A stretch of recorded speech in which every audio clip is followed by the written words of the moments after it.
Today we're going to do composition of functions, which is kind of like a fancy way of saying substitution. So I'll try to use colors as much as possible. We'll have this f function be blue and the g function be pink.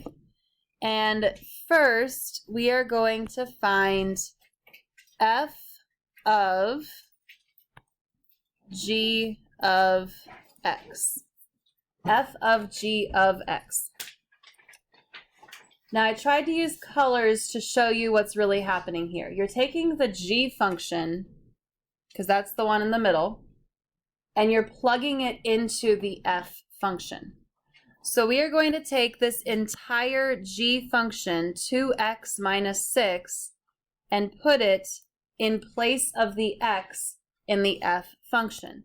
So the way I typically think of this is, if the f function is on the outside, we're going to take the f function, but we're going to take the x out. So the f function is 3 times something. I'm going to take that something out and just leave parentheses. And we're plugging the g function into that, so the 2x minus 6 needs to go inside that. So instead of 3x, it is 3 times 2x minus 6. 3 times the entire g function. Okay, what do you think we would then do next? Distribute. 3 times 2x is 6x. 3 times negative 6 is negative 18. So that would be our answer. Now, the directions don't specifically say this, but I would also like for us to do g of f of x. This is basically doing the problem backwards. This time f of x is in the middle, so we're taking the f function, this entire 3x, and we're going to put the entire 3x in place of the x in the g function. So our g function is 2 times something minus 6. You just take the x out, and you're substituting the entire f function in place of that x. Now let's simplify this. 2 times 3x is 6x, and then we have minus 6. Do you notice how f of g of x and g of f of x are similar, but they are not identical? G of f of x and f of g of x are not the same thing. The order that you plug the functions into each other definitely matters. Okay, number 10, I am changing the example that was originally on there. So if you could jot down the new f and g functions for number 10. If we want to find f of g of x, we're going to take the f function, which is the square root of something, but we take that x out and we put the entire g function in its place. Okay, is there any simplification we can do of that? No, so this is going to be, I wanted that to be black, not pink. This is going to be the square root of x plus 3. Is there any numbers that we can't take the square root of? A lot of negatives. We can't take the square root of negative numbers. So off to the side, we would need to think about, when would x plus 3 be negative? We want x plus 3 to be greater than or equal to 0. We can do positive numbers. We can do the square root of 0. We can't do the square root of negative numbers. And then you'd solve this by subtracting 3 on both sides and getting x is greater than or equal to negative 3. That would be the domain for this new function that we have created.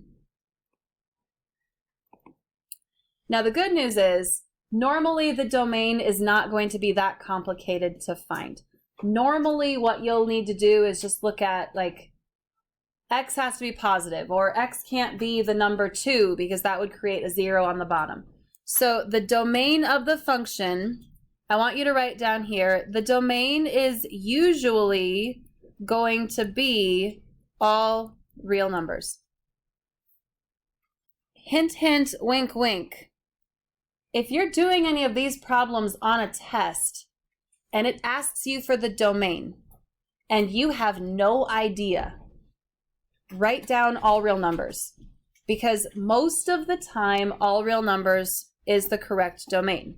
Like up here, 6x minus 18, we can plug anything into that. 6x minus 6, we can plug anything into that. So the domain for this top one would be all real numbers. The domain for the second one would be all real numbers.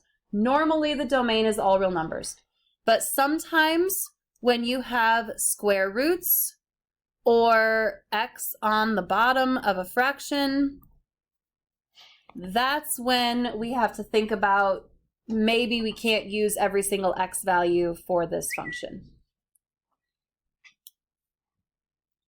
Okay, on the next page, there's some more good examples of composition of functions. Again, we'll make the f function be blue and the g function be pink. We're going to start with number 14, actually. You know, why not? Number 14, it wants us to do g of f of x. Okay, f of x is blue. We want to plug the blue function into the pink function.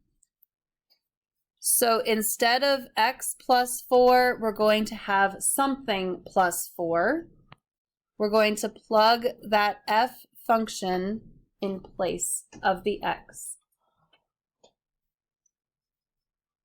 Can we do any more simplification of that? No.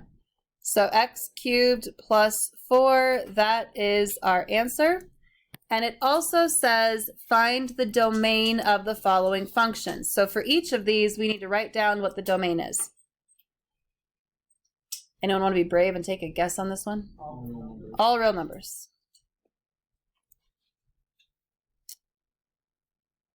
Now let's look at number 11. Number 11 says f of x. That means we are taking x to the third and plugging it into x to the third. So we are taking something raised to the third and putting x to the third in there. You're plugging the f function into itself. So it might be helpful, like if you wrote f of x equals x cubed, f of x equals x cubed, you're taking this whole f function and sticking it in place of the x in the same function. When you see parentheses, what do you do with the exponents? Multiply. 3 times 3 is 9. X to the 9th. And what is the domain? All real numbers. Number 12, this one should be pretty easy. You've got the f function, x cubed. You've got the g function, x plus 4. We need to add them together. And ta-da, there's your answer. What about the domain for this one? All real numbers. Number 13, we did this yesterday. The f function on top, x cubed. The g function on the bottom, x plus 4. What about the domain for this one? X cannot equal -4.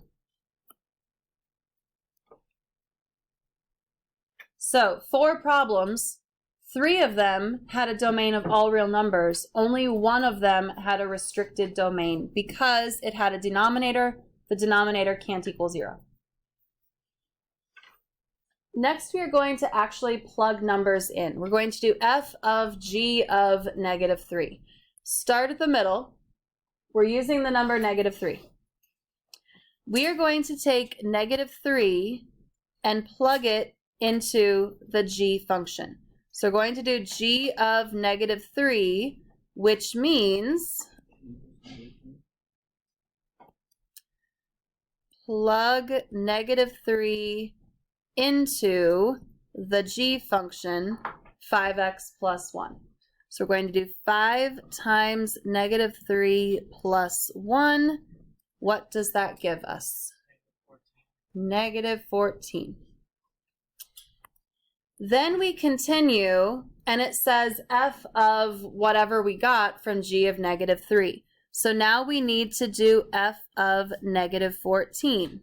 So you take the answer from g of negative 3 and plug negative 14 into the f function 2x squared minus 7. They're basically making you do a two-part problem. Plug negative 3 into the g function, get your answer. Plug that answer into the f function to get your final answer. So we are going to do 2 times negative 14 squared minus 7. I would highly recommend a calculator with parentheses. Did you get 385? Yeah. That would be your answer. So I would like you to try B on your own. This says g of f of 2. That means take 2, plug it into the f function, get your answer, plug that answer into the g function. Start in the middle, work your way out. Start in the middle with 2. You're plugging 2 into the f function. So 2 times 2 squared minus 7. You end up getting 1. You then plug 1 into the g function to get a final answer of 6. C, we're doing f of negative 5. That means start in the middle. We're going to do f of negative 5. So 2 times negative 5 squared minus 7.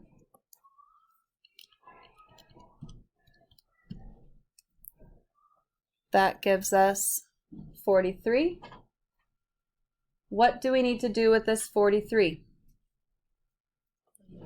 Plug it into the f function again.